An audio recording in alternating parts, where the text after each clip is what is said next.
రావణాసురుడు నిద్రపోతున్నటువంటి గది కనపడింది. అక్కడికి వెళ్ళి గోడకి కాగడా పెట్టారు. ఇలాగ ఆ కాగడా వెలుగుతోంది. అది ఇలా కదలదట. ఎందుకు కదలదంటే ఇలా కదిలింది అనుకోండి, నిద్రపోతున్న రావణాసురుడి కళ్ళ మీద జ్యోతి ఇలా కదిలింది అనుకోండి, కోపం వచ్చి ఇలా చూస్తే కాలుతున్నది కాలిపోతుంది. 3 రకాలు మంటలు కలిసి ఒక మంటగా మండిపోతే ఎలా ఉంటుందో అలా ఉంది ఆ మందిరం. ఆయన పడుకున్నాడు. అక్కడ అనేకమైనటువంటి బంగారు వికారములు ఉన్నాయి. ఎన్నో స్తంభాలు బంగారంతో చేయబడ్డాయి. అందులోంచి వస్తున్నటువంటి కాంతి రావణాసురుడి యొక్క రోమ కూపములలోంచి ఆయన తపశక్తి వలన వస్తున్నటువంటి కాంతి పైకి కుడుతోంది. మిగిలిన వాళ్ళు కింద పడుకున్న వాళ్ళలోంచి వస్తున్నటువంటి తేజస్సు, వాళ్ళేం సామాన్యులు కారు, వాళ్ళలోంచి వస్తున్న కాంతి, ఈ కాగడాల కాంతి, ఇన్ని కలిపి ఒక పెద్ద అగ్నిహోత్రం పుట్టి భవనం కాలిపోతుందా అన్నట్టుగా ఉంది. అన్ని వింత కాంతులు వస్తున్నాయి ఆ భవనంలో. అన్ని వింత కాంతులు వస్తుంటే అక్కడ పడుకుని ఉన్నారు ఎందరో ఆడవాళ్ళు. ఇంతమంది ఆడవాళ్లతో రమించి ఉన్నాడు. వాళ్ళందరూ పడుకుంటే ఎవరి చెయ్యేదో ఎవరి కాలేదో తెలియదు. ఒకళ్ళ మీద ఒకళ్ళు కాళ్ళు చేతులు వేసుకు పడుకున్నారు. వాళ్ళు రావణాసురుడి చేత భోగింపబడి బడలి నిద్రపోతూ ఇంకా రావణుడిని కౌగిలించుకొని పడుకున్నామనుకుని పక్కన ఉన్నటువంటి స్త్రీని చుంబిస్తూ పడుకున్నారు. అలా పడుకుంటే అందరూ కూడా చేతులు కలిసిపోయి ఎవరి చెయ్యేదో తెలియక ఒక పెద్ద మాల కట్టినట్టు పడుకున్నారు. ఇంతమంది నిద్రపోతున్నారు.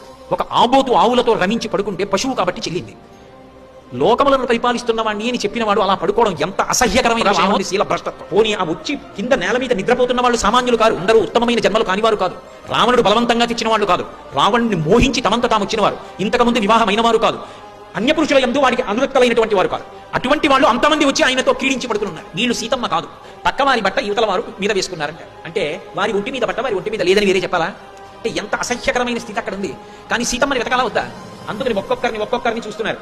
ఈమె సీతమ్మ కాదు, మా తల్లి ఇలా ఉండదు అనుకుంటూ వెళ్ళారు. ఒక చోట ఏకాంతంగా హంసతూలికా తల్పం మీద మహాసౌందర్య రాశి అయినటువంటి ఒక స్త్రీ వేరుగా పరమ గౌరవంగా పడుకుని నిద్రపోతారు. చూశారు. ఓ వీళ్ళల్లా పడుకోలేదు, ఒక్కతే దూరంగా పడుకుంది. ఇంత కాంతి, ఇంత తేజస్సు, ఇంత శోభతో ఉంది. ఈమెయే నా తల్లి సీతమ్మ. ఆనందపడిపోయారు. అంతే ఆనందపడిపోయి ఒక్కసారి అది తట్టుకోలేక పరమ సంతోషంతో గంతులేసేశారు. భుజాలు ఇలా కొట్టేసుకున్నారట. ఆనందం పుచ్చం ఆ తోక చివరిని ముద్దు పెట్టేసుకున్నారట. సంతోషం, నాకు సీతమ్మ దర్శనం అయిపోయింది. సంతోషంతో గంతులేసేశారు, నాట్యం చేసేశారు. స్తంభానరోహాత్మ స్తంభాలు ఎక్కేశారు. నిపపాత భూమవు కిందకి దూకేశారు. వాల్మీకి మహర్షి అన్నారు, నిదర్శయన్ స్వాం ప్రకృతి కపీనాం కోతి బుద్ధి బయట పెట్టాడు. ఆమె మండోది సీతమ్మలా ఉంది. కానీ ఇక్కడ సౌందర్యం ఏంటి? తనని కట్టుకున్న ఇల్లాలు పట్టమహిషి అక్కడ అలా పడుకుంది, ఈయన ఇలా పడుకుంది. ఎంత దుర్మార్గమైనటువంటి నడవడి కలిగిన వాడు. స్తంభం మీదకి ఎక్కి చూస్తున్నారు రావణాసురుణ్ణి. పాలసముద్రాన్ని మధించినప్పుడు వచ్చినటువంటి నురుగు ఎలా ఉంటుందో అటువంటి ఆస్తరణ, వజ్రవైఢూర్యాలతో నిర్మింపబడినటువంటి పాదపీఠం, దాని మీద మెత్తటి పరుపు మీద పడుకుని ఉన్నాడు. నిద్రపోతున్నాడేమో. ఒకటే తల ఉంది. అప్పుడు 10 తలలతో ఉండడు, ఒక తలతో ఉంటాడు. ఆ ముత్యాలతో చేయబడినటువంటి ఆ కిరీటం కొద్దిగా ఇలా పక్కకు ఒరిగింది. ఆ తలగడ మీద తలపెట్టుకుని నిద్రపోతుంది. ఆ కుండలములు చెవులకు పెట్టుకున్నవి మాత్రం కాంతులు మెరిసిపోతున్నాయి. రోమకూపాల్లోంచి వస్తున్నటువంటి కాంతి చేత కొట్టబడ్డారా అన్నట్టుగా దగ్గరికి వెళ్ళలేక నిద్రపోతున్న రాముడిని తేజస్సు. ఒక స్తంభం ఎక్కి జాగ్రత్తగా చూశారు హనుమ. అంటే ఎంతటి దుర్నిరీక్షుడో చూడండి, ఎంతటి తపశక్తి సంపన్నుడు. నల్లటి మబ్బొచ్చి పడుకుంటే ఎలా ఉంటుందో అలా ఉన్నట్టు. యొక్క తొండం ఎలా ఉంటుందో ఈ చేతులు అలా ఉన్నాయి. ఈ వేళ్లు చివర చూస్తే ఏదో చెయ్యిలా పెట్టుకుని నిద్రపోతున్నట్టు లేడు. 5 తలల పాములు 2 పడుకుంటే ఎలా ఉంటుందో అలా ఉన్నాడు. ఆయన రోమకూపాల్లోంచి వస్తున్నటువంటి తేజస్సు చేత కొట్టబడ్డారా అన్నట్టుగా దగ్గరకి కూడా వెళ్ళలేక స్తంభం నుంచి చూసి తెల్లబోయారు. ఏమి తేజస్సు రాయి రావణాసురుడిది అని. అక్కడి నుంచి సీతమ్మ ఇక్కడ లేదు, వెతకాలి కదా. అందుకని లంకాపట్టణం అంతా అన్వేషించేశారు. ఎక్కడా సీతమ్మ కనపడలేదు. ఉత్సాహం పుంజుకుంటానన్నారు. మళ్ళీ లంకాపట్టణం అంతా తిరిగి వచ్చారు. చతురంగల మాత్రోపినావకాశస్య విద్యతే రావణం తప్పురే తస్మిన్ జంకపిర్నిజగాయ సహా 4 అంగుళాలు విడిచిపెట్టకుండా లంకాపట్టణం అంతా వెతికేశానే. ఓ నాకు అర్థమైంది. ఒంటి మీద బట్టలేని పరకాంతల్ని చూశాను, అందుకే నాకు ధర్మదోషం వచ్చింది, సీతమ్మ దర్శనం అవ్వలేదనుకున్నారు. మళ్ళీ వెంటనే అన్నారు, మనోహిహేతు సర్వేషాం ఇంద్రియాణం ప్రవర్తనే శుభాశుభా స్వరస్తాసు తచ్చమే సువ్యవస్థితం. తప్పిపోయింది ఆడది. ఆడవాళ్ళలో కాకపోతే ఎక్కడ వెతుకుతాను? వాళ్ళని వెతికాను, వాళ్ళ ఒంటి మీద బట్టలేదు, నా మనస్సు వికారం పొందలేదు, నాకేమీ జ్ఞాపకం లేదు. సీతమ్మ కాదన్నారు, బయటకు వచ్చాను, నాకు దోషం లేదు, నా మనసు ప్రతిస్పందించలేదు కాబట్టి నాకు దోషం అంటలేదు అన్నారు. కానీ సీతమ్మ కనపడలేదు. విపరీతమైన దుఃఖం పొందారు. ఏమో సీతమ్మని రావణాసురుడు అపహరించి తీసుకొస్తున్నప్పుడు నా తల్లి ఆ గింజుకోణంలో సముద్రంలో పడిపోయి ప్రాణాలు విడిచిపెట్టిందో, రావణాసురుడు బంధీకృతని చేసి ఆ తల్లిని బాధ పెట్టినప్పుడు ఇక జీవితంలో తట్టుకోలేక కష్టాన్ని ఓర్చుకోలేక తనంత తాను శరీరం విడిచిపెట్టిందో, తనకి లొంగలేదని రావణాసురుడే భక్షించాడో, పక్కన ఉన్నటువంటి రాక్షస స్త్రీలు తినేశారో, అయ్యో నా తల్లి శరీరంతో ఉండి ఉండదు, లేదా ఎవరికి కనపడకుండా చిలకని పంజరంలో పెట్టినట్టు అంతఃపురంలో ఎక్కడో బంధీకృతురాలు చేసి ఉంటాడు. సీతమ్మ పరిస్థితి చూస్తే బహుశా శరీరంతో లేదు. ఇప్పుడు నేను తిరిగి వెళ్లి సీతమ్మ జాడ కనిపెట్టలేకపోయాను. సీతమ్మ ప్రాణాలతో లేదన్న మాట చెప్పగానే ఆవలి ఒడ్డున శుభవార్త కోసం ఎదురు చూస్తున్నటువంటి వానరులందరూ ప్రాణాలు విడిచిపెడతారు. అంగదుడు విడిచిపెడతాడు, జాంబవంతుడు విడిచిపెడతాడు, రాముడు, లక్ష్మణుడు, సుగ్రీవుడు, వానరజాతి అవతల కౌశల్య, సుమిత్ర, కైకేయి, భరత, శత్రుఘ్నులు, ఇంతమంది 2 జాతులు వానరజాతి నరజాతి ప్రాణములు విడిచిపెట్టేస్తారు. ఇటువంటి అశుభవార్త వెళ్ళి చెప్పవలసిన అవసరమే ఉంది. వెళ్ళను, చెప్పను, ఇక్కడే కూర్చుంటాను. హస్తాదానో ముఖాదానో నీతో వృక్షమూలిక వానప్రస్థో భవిష్యామి హృష్మాటకత్మజాం. ఇక్కడే వానప్రస్థున్నై చేతులు తప్పు కూర్చుంటా. చేతులు ఏదైనా పడిందా తింటాను, పడలేదా ఉండిపోతాను. ప్రాణాలు పోయే వెనక్కి వెళ్ళను, అశుభవార్త చెప్పను. శోకం వచ్చిన వాడు లొంగిపోతారని చెప్పినటువంటి హనుమకే శోకం వస్తే ఏకంగా తన విషయం కాదు, 2 జాతులే మరణిస్తాయని తీర్మానం చేసి పరిచయం. శోకం అన్నది మనసులోకి రావాలి, కానీ మనిషిని ఎంత కుంగ తీసేస్తుందో చూడండి. ఇన్ని మాటలని కూర్చున్నారు. జ్ఞాపకానికి వచ్చింది. ఓ నేను బయలుదేరేటప్పుడు నా తల్లికి నమస్కారం చెయ్యలేదు, ఇదిగో ఎక్కడో ఉంది మా తల్లి సీతమ్మ. ఆనాడు జనక మహారాజు గారు సీతమ్మని కూతురుగా పొందుదామని ప్రయత్నం చేస్తే కూతురుగా దొరికిందా? యజ్ఞం చేద్దామని ఆయన భూమిని దున్నుతుంటే నాగేటి చాలుకి తగిలి బుద్ధితా అని పైకి లేచి తాను ఆయనకి కూతురై జానకి అని పేరుతో ప్రకాశించింది. నేను ఆమె దర్శనం చేయడం కాదు, నా తల్లి అనుగ్రహించి నాకు దర్శనం ఇవ్వాలి. అందుకని ఇప్పుడు మళ్ళీ ఎలుగెత్తి ప్రార్థన చేశారు. అమ్మా నువ్వు జనకాత్మజగా నీయంతత్వము ప్రకాశించావు, జనకుడు కావాలంటే నువ్వు దొరకలేదు. దేవ్యైచ తస్మై, అమ్మా నువ్వు అనుగ్రహిస్తే నాకు దర్శనమిస్తావు, నేను కోరుకుంటే దర్శనమిస్తావా అమ్మా? అమ్మా అనుగ్రహించి కనపడమ్మా, హనుమకి సీతమ్మ దర్శనమైందన్న కీర్తిని నాకు కట్టపెట్టమ్మా. రుద్రగణాలకి రుద్రగణాలకి అన్నిటికీ నమస్కారం చేస్తున్నాను. బ్రహ్మ స్వయంభూ చతురాననోవా, బ్రహ్మగారు స్వయంభూ, ఆయనకి అశ్వనీ దేవతలకి వరుణుడికి అందరికీ సమస్త భూతకోటికి నమస్కారం చేస్తున్నాను. వీళ్ళందరూ నన్ను అనుగ్రహించి సీతమ్మ యొక్క దర్శనం నాకైందనేటటువంటి కీర్తి నాకు కల్పించుగాక, సీతమ్మ నాకు దర్శనమిచ్చి నన్ను అనుగ్రహించమ్మా అని ప్రార్థన చేశారు. ఇలా చూసేటప్పటికీ అప్పటి వరకు కనపడినటువంటి అశోకవనం మామిడి చెట్ల తోపు వెనక కనపడింది. మామిడి చెట్లు ఊగే, ఓ ఈ మామిడి చెట్ల వెనక అశోకవనం ఉంది, ఇది నేను వెతకలేదు, ఇక్కడ నా తల్లి ఉండి తీరుతుందని పరమ సంతోషంతో ఒక్క దూకి అశోకవనంలోకి వెళ్ళారు.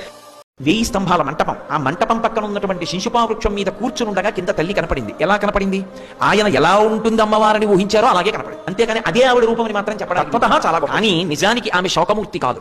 ఆమె నిజంగా ఏడుస్తోంది అనుకోండి, అంతకన్నా అన్యాయమైన విషయం లోకంలో ఇంకోటి లేదు. ఎందుకంటే ఆవిడ ఆదిశక్తి, లోకమాత. ఆవిడ ఎందుకు ఏడుస్తుంది? ఆవిడ అయోనిజ, ఆవిడ ఏమైనా చేయగలదు. కానీ ఎందుకు ఏడుస్తోంది మరి? ఒక పులకాంత వచ్చి ఇంట్లో ఏడిచింది అనుకోండి, ఏడుపు వల్ల ఆవిడ కాదు బాధపడింది. బాధ పెట్టాను అనుకోండి ఆవిడ మనస్సు, ఆవిడ బాధపడి బోరును ఏడ్చింది అనుకోండి, ఆవిడ కంటి వెంట పడినటువంటి నీటి బిందువులు నా ఇంటి నేల మీద పడ్డాయి కాబట్టి ఆ నేల మీద నేను నా కుటుంబం కూడా ఎన్నో కష్టములను పడవలసి ఉంటుంది. కులకాంత కంటి నీరు ఇంట్లో పడ్డానికి వీల్లేదు. అందుకే అది ఎవరి కన్నీరు? అది కేవలం ఒక ఇల్లాలి కన్నీరు కాదు. ఒక ఇల్లాలి కంటి నీటికే అంత శక్తి ఉంటే అది జగన్మాత కంటి వెంట పడ్డ కన్నీరు ఎందుకు పడింది? కొడుకుగా మాట్లాడవలసిన వాడు కేవలం ఒక పురుషుడిగా తల్లితో మాట్లాడకూడని మాటలు మాట్లాడుతున్నాడు. కుసంస్కారానికి కన్నీరు ఖర్చింది. ఇప్పుడు ఆ కన్నీటికి ఒక్క లంక కాదు కాలిపోయేది, యావత్ భూమి కాలిపోతుంది. ఇప్పుడు అది కాలిపోకుండా చూడడం హనుమ యొక్క కర్తవ్యం. ఆయన కొత్తగా అగ్నిహోత్రాన్ని తెచ్చి పెట్టలేదు లంకకి. ఈ కన్నీటి బిందువుల వలన యావత్ భూమి కాలిపోకూడదు. అందుకని ఆయన ఏం చేశారంటే, ఏ శోకబంధిం జనకాత్మజాయా, సీతమ్మ కన్నుల వెంట పడినటువంటి బాష్పధార అనబడేటటువంటి అగ్నిహోత్రాన్ని నిప్పుగా మార్చి లంకను ఒకదాన్ని కాల్చేశారు. ఆవిడ కన్నీటికి కారణం లంక ఒకటే కాబట్టి, అమ్మ మిగిలిన భూమి కాలడానికి వీల్లేదు అని మహాయోగి పొంగవుడై దాని యొక్క అగ్నిహోత్ర సంస్కారము చేత లంక ఒకటే కాలిపోయేటట్టు చేసి మిగిలిన భూమిని కాపాడాడు. ఏమి మాటలు పడిపోయాయండి అసలు మహర్షికి. అద్భుతం కదండి శ్రీరామాయణం. ఆ తల్లి ఆయన చూసిన సీతమ్మ ఎలా ఉన్నది అంటే, మట్టి పట్టినటువంటి బట్ట కట్టుకునుంది. మట్టి పట్టిన బట్ట పెట్టెలోంచి తీసి కట్టుకుందా? కట్టుకున్న బట్ట మట్టి పట్టిందా? అంటే కట్టుకున్న బట్ట మట్టి పట్టింది. ఎందువల్ల? 10 నెలలైంది ఆవిడ బట్ట మార్చుకోలేదు. పైగా అది పూర్తి బట్ట కాదు, వస్త్ర ఖండంతో ఉంది. అలా ఉండకూడదు. అంచుకున్న వైపు చింపేసిన బట్టని కట్టుకోకూడదు. అగ్నిహోత్రం వల్ల కన్నం పడ్డ బట్ట కట్టుకోకూడదు. వేదం పటవపని చెప్తుంది. అది విపరీత ఫలితాలు ఇస్తుంది. ఇప్పుడు ఆవిడ 10 నెలల నుంచి బట్ట మార్చుకోవాలి. మట్టి పట్టేసింది, కంపు వస్తోంది, అయినా బట్టతో ఉంది. పైగా దాని ఉత్తరీయం చింపేసింది. ఉత్తరీయం వైపు అంచు ఉంటుంది, అంచు ఉన్న వైపు చింపేసింది. ముక్క చింపి ఆభరణములు మూట కట్టి కిష్కింధ వైపు వదిలేసింది కాబట్టి ఇప్పుడు ఆవిడ కట్టుకున్నది బట్ట కాదు, వస్త్ర ఖండం. అలా కట్టుకోకూడదు. ఇప్పుడు మట్టి బట్ట కట్టుకుంది. ఎవరు ఆవిడ? అయోనిజ, రామచంద్రమూర్తి ఇల్లాలు, మహాపతివ్రత, జనక మహారాజు గారి కూతురు, దశరథుడి పెద్ద కోడలు. ఏమామె కర్మ అంటే లంకలో లేవా బట్టలు? ఇవ్వడా రావణాసుడు? ఆయన రోజు చెప్పేది నీకు చీనాంబరాలు ఇస్తాను కట్టుకోమంటాడు. ఆవిడ కట్టుకోదు. ఎందుకని అంటే తనను కామించిన పురుషుడి యొక్క సంస్థానంలో బట్ట ఆవిడ కట్టదు. ఇప్పుడు 10 నెలల నుంచి ఒక పులకాంత, ఒక మహాపతివ్రత వస్త్రఖండాన్ని ఒక్కదాన్ని కట్టుకుని ఉండిపోయింది. అతను చేసినటువంటి దురాగతానికి ఎంత తపస్సు చేసిన వాడు కానివ్వండి, రోమకూపాల్లోంచి ఎంత తేజస్సు వస్తుండనివ్వండి, ఈ చేసినటువంటి పాపం రోజు రోజుకి ఆవిడ బట్ట మార్చకుండా ఏడుస్తుంటే, ఆవిడ కన్నుల వెంట పడుతున్నటువంటి బాష్పధార ఆవిడ బట్ట మీద పడి తడిసిపోతుంటే లోపల ఉన్నటువంటి యజమాని ఇక బ్రతుకుతాడా? తన మృత్యువుని తాను వండేసుకుంటున్నాడు. ఆవిడ బట్ట మార్చలేదు, మళ్ళీ విషం తిన్నాడు. మళ్ళీ బట్ట మార్చలేదు, మళ్ళీ విషం తిన్నాడు. అంటే తను చనిపోవడానికి కావలసినటువంటి విషాన్ని తాను వండుకోవడం మొదలుపెట్టాడు. సీతాపహరణం చేసినప్పుడు ఏదో భూమిని పైకెత్తి తెచ్చాడని లేదు రామాయణం. ఆవిడ జుత్తు పట్టుకుని ఆమె తొడల కింద చెయ్యి పెట్టి ఎత్తి పట్టుకెళ్ళాడు రావణాసుడు. ఆవిడికి స్పృహ లేదా సమయంలో హారామ హాలక్ష్మణ అని విలపిస్తుండగా తీసుకెళ్లాడు.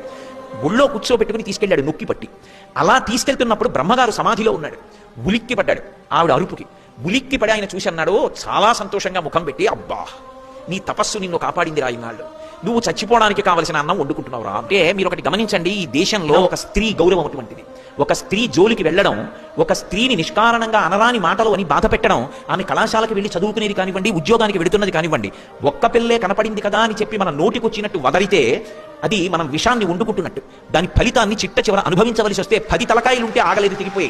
రామాయణం సుందరకాండ ఎంతకాలం ప్రచారంలో ఉంటుందో అంతకాలం పిల్లల్లో కుభావములు పుట్టవు.